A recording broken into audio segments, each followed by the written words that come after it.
A clash of power. Trump administration freezes billions as Harvard and Ivy League giants push back. In a sweeping escalation of tensions between the federal government and American academia, the Trump administration has frozen more than $4 billion in federal grants and contracts, sparking an unprecedented standoff with some of the nation's most prestigious universities.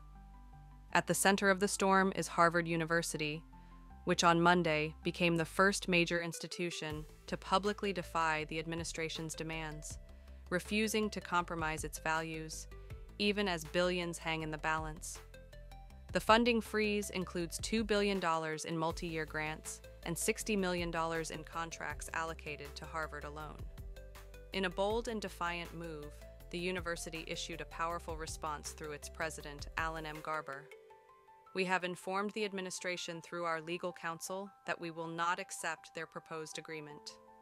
The university will not surrender its independence or its constitutional rights." What's behind the showdown? The funding freeze comes amid a broader effort by the Trump administration to investigate and pressure universities over alleged anti-Semitism, racial bias, and what officials claim are violations of Title VI, a federal statute that prohibits discrimination in federally funded programs. The administration has made it clear universities that fail to comply with new federal expectations risk losing billions in federal research dollars.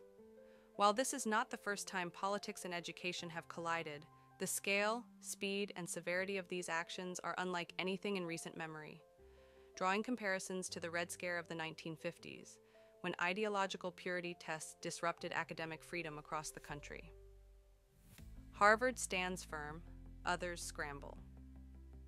Harvard's refusal to comply has ignited a domino effect across higher education.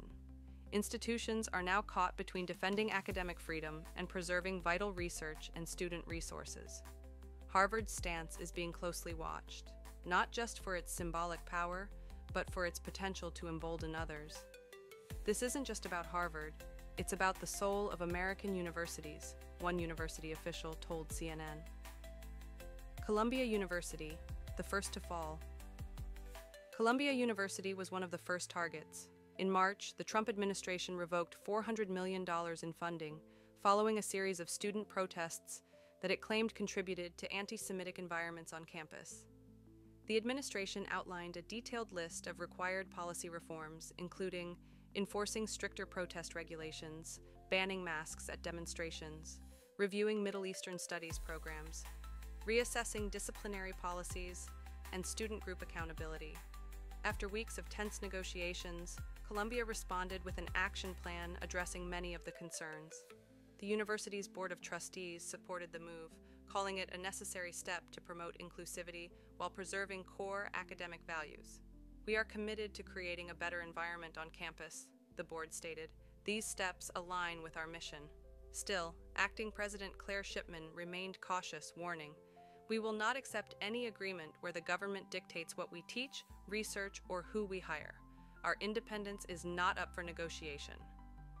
Princeton, Cornell, Northwestern pulled into the fight. Other top universities have also been dragged into the conflict. Princeton University saw $210 million in research grants suspended. President Christopher Eisgruber warned the country in a public op-ed, calling the administration's crackdown the greatest threat to American universities since McCarthyism. Cornell University had over $1 billion frozen, mostly from the Department of Defense, receiving 75 stop work orders without warning. The school only learned of the freeze through media reports and is now actively seeking clarity from federal officials.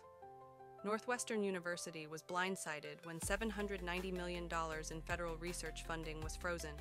Its administration emphasized that critical life-saving research, such as developing the world's smallest pacemaker and advancements in Alzheimer's treatments, is now in jeopardy. "This research is essential to public health and innovation," a university spokesperson said. "It should not be compromised by political interference." The bigger picture: academic freedom at a crossroads. The Trump administration has indicated that more schools could be investigated in the coming weeks, suggesting this is only the beginning of a broader effort to reshape higher education through federal leverage.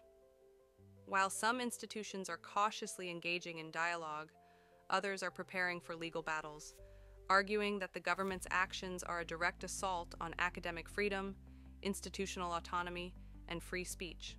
"We are witnessing a new kind of cultural war," said a higher education analyst, "and universities are caught in the crosshairs. What happens next? The implications are vast and alarming. If universities give in, critics fear a dangerous precedent could be set, where government funding becomes a tool to police thought, research, and protest. If they resist, the cost could be devastating, with programs, students, and faculty losing access to critical resources. The question now is not just how much funding will be lost, but how far universities are willing to go to protect their principles. Harvard, Columbia, Princeton, Cornell, and Northwestern have drawn their lines in the sand. The world is watching. And the battle for the future of American education has only just begun.